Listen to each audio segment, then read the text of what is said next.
వెనుజులా దేశంలో అపార చమురు నిక్షేపాలపై కన్నేసిన ట్రంప్ అందుకు అడ్డంగా ఉన్న ఆ దేశ అధ్యక్షుడు నికోలస్ మదురో దంపతులను బంధించి తీసుకువెళ్లడాన్ని నిరసిస్తూ తూర్పుగోదావరి జిల్లా రాజమహేంద్రవరంలో వామపక్ష పార్టీలు నిరసన కార్యక్రమం చేపట్టాయి. ఈ రోజు స్థానిక శ్యామ్లా సెంటర్లో సిపిఎం, సిపిఐ, న్యూ డెమోక్రసీ పార్టీలు, వామపక్ష ప్రజా సంఘాల ఆధ్వర్యంలో నిరసన కార్యక్రమం జరిగింది. యుద్ధోన్మాది అమెరికా దురాక్రమణ విధానాలు నశించాలని, వెనుజులాపై అమెరికా దాడి ఖండించాలని, నికోలస్ మదురోను అమెరికా తక్షణం విడుదల చేయాలని, ఇతర దేశాల సౌర భౌమాధికారంలో జోక్యం చేసుకునే అమెరికా వైఖరిని ఐక్యరాజ్య సమితి అడ్డుకోవాలని నినాదాలు చేశాయి. ఈ సందర్భంగా సిపిఐ జిల్లా కార్యదర్శి టి అరుణ్, సిపిఐ జిల్లా నాయకులు కె రాంబాబు, న్యూ డెమోక్రసీ నాయకులు చీకట్ల వెంకటేశ్వరరావు, ఏవి రమణులు తదితరులు మాట్లాడారు.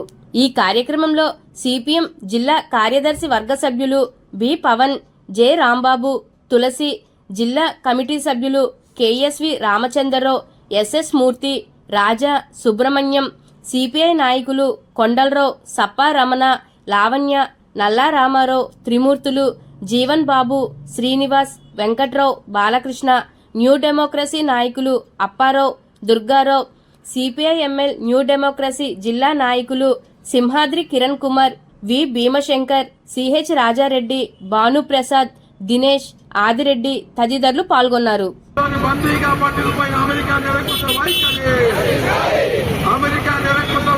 ఖండించలేని చేతకాని బీజేపీ ప్రభుత్వం, అమెరికా నిరంకుశ వైఖరిని ఖండించలేని చేతకాని బీజేపీ ప్రభుత్వం, అమెరికా నిరంకుశ సామ్రాజ్యవాద వైఖరిని ఖండించలేని బీజేపీ ప్రభుత్వ వైఖరి.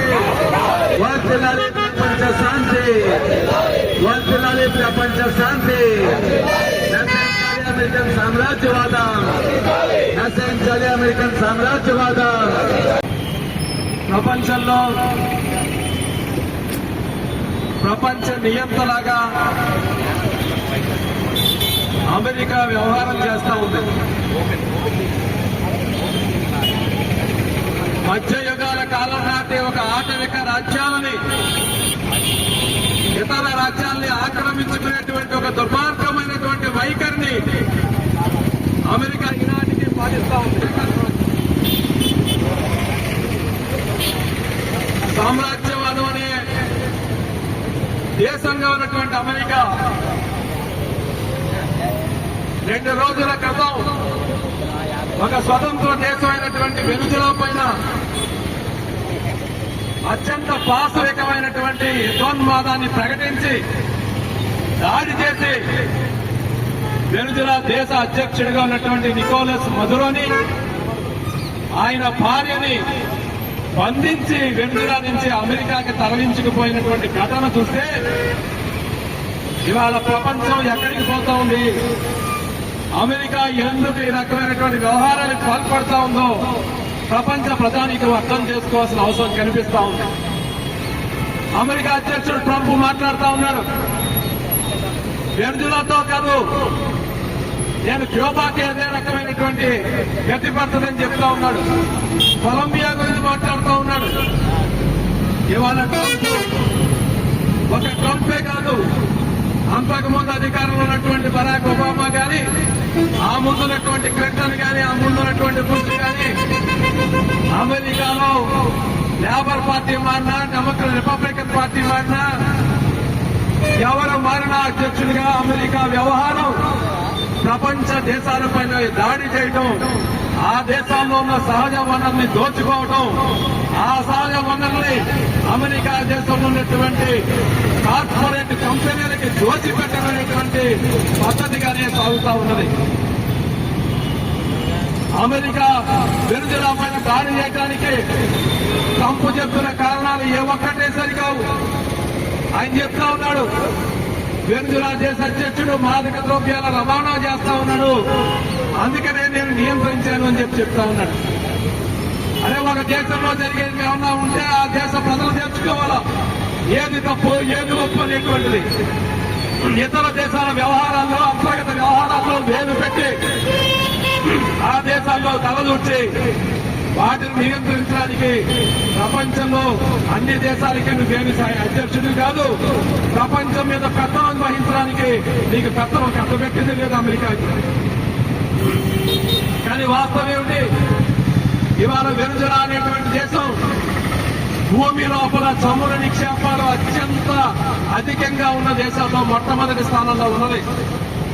1990ల వరకు అమెరికాకి చెందినటువంటి ప్రైవేట్ కార్పొరేట్ కంపెనీలు, బహుళజాతి కంపెనీలు ఆ వెనుజులాని ఆక్రమించుకుని వెనుజులాలో చమురు మొత్తాన్ని కారు చౌక దోచుకుని లక్షల కోట్ల రూపాయల లాభాలు గడించినటువంటి చరిత్ర మనం చూశాం. అట్లాంటి చరిత్ర నేపథ్యంలో వెనుజులాలో ప్రజలు ఎన్నుకున్నటువంటి నాయకుడిగా వచ్చినటువంటి హ్యూగో చావెజ్ ఆయన అధికారంలోకి వచ్చిన తర్వాత వెనుజులా చమురు నిక్షేపాల మీద అమెరికా బహుళజాతి కంపెనీల పెత్తనాన్ని రద్దు చేసి ఆ చమురు కంపెనీలన్నింటినీ జాతీయం చేసి ఆ చమురు మీద వచ్చినటువంటి ప్రతి రూపాయి లాభాన్ని ఆ దేశంలో ఉన్నటువంటి ప్రజల ఆరోగ్యం కోసం, ప్రజల విద్య కోసం, ఆ దేశ అభివృద్ధి కోసం ఖర్చు పెట్టాడు. ఆయన చావేసిన తర్వాత ఇవాళ అధ్యక్షుడిగా ఉన్న నికోలస్ మదురో కూడా అదే పద్ధతిని కొనసాగిస్తూ వచ్చాడు. ఆ రోజు చావేజ్ మీద కూడా అమెరికా ఇట్లాంటి కుట్రలే చేసింది. కానీ చావేజ్ మద్దతుగా దేశ ప్రధానికం పెద్ద ఎత్తున నిలబడి తిరిగి చావేజ్ అధికారంలోకి నిలబెట్టుకున్న పరిస్థితి వచ్చింది.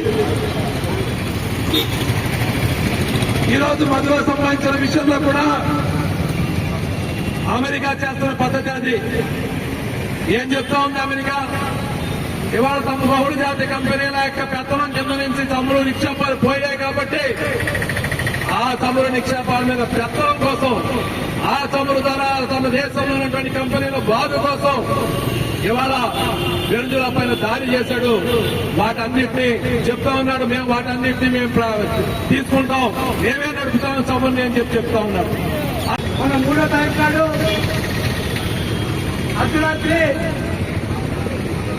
వేలాది మంది అమెరికన్ సైన్యం వెనిజులా అధ్యక్షుడైనటువంటి మదురో ఆయన భార్యపై, అలాగే వారి కుటుంబీకులపై దాడి చేసి వారి భార్యాభర్తలందరినీ కూడా అమెరికా దేశం తరలించుకుపోయి అక్కడ బందీలుగా ఉంచారు. అయితే వెనిజులా యొక్క దేశం ఒక స్వతంత్ర సార్వభౌమాధికారము జరిగినటువంటి దేశం. ఈ దేశం మీద అమెరికన్ సామ్రాజ్యవాదం, ముఖ్యంగా ఈ ట్రంప్ గారు అక్కడ ఉన్నటువంటి ఆయన నిక్షేపాలు, అలాగే వాళ్ళు తమ వంశం చేసుకోవడానికి, తమ ఆదాయం పెంచుకోవడానికి ఆ యొక్క లాటిన్ అమెరికా దేశంలోనైనటువంటి ఈ యొక్క వెనిజులాపై దాడి చేసి ఆ యొక్క నగరాన్ని కూడా విధ్వంసం సృష్టించి అక్కడ ఈయన రక్షణలో ఉన్నటువంటి అతనిని కిడ్నాప్ చేసి వారి దేశానికి తరలించకపోవడం చాలా దుర్మార్గమైనది. దీని యావత్ ప్రపంచం కూడా ఖండిస్తా ఉంది. ఎన్ని చేతులంటే ఈ యొక్క అమెరికా సామ్రాజ్యవాదం మొన్ననే మనం చూసాం, ఉక్రెయిన్కి మద్దతుగా నిలిచి అక్కడ రష్యాతోటి యుద్ధం, అదేవిధంగా పాకిస్తాన్ ఇజ్రాయెల్కి తన సైన్యాన్ని పంపించి ఇజ్రాయెల్ పాకిస్తాన్ దాడి చేసి అక్కడ చిన్న పిల్లలుగా దేశం వేలాది మందిని చంపినటువంటి పరిస్థితి అక్కడ మనకి చూసే ఉన్నాం. ఈ ఉన్మాదానికి అనేక దేశాలు కనిపిస్తా ఉన్నాయి. ఐక్యరాజ్య సమితి నిబంధన నియమావళి ప్రభుత్వాలకు వ్యతిరేకంగా ఈ అక్రమంగా అమెరికా వ్యక్తి వెనిజులా అధ్యక్షుడిని తరలించుకుపోవడం, అక్కడ భార్యని తరలించుకుపోవడం అనేది చాలా దురదృష్టకరమైనటువంటి చర్య. దీన్ని ఐక్యరాజ్య సమితి తీవ్రంగా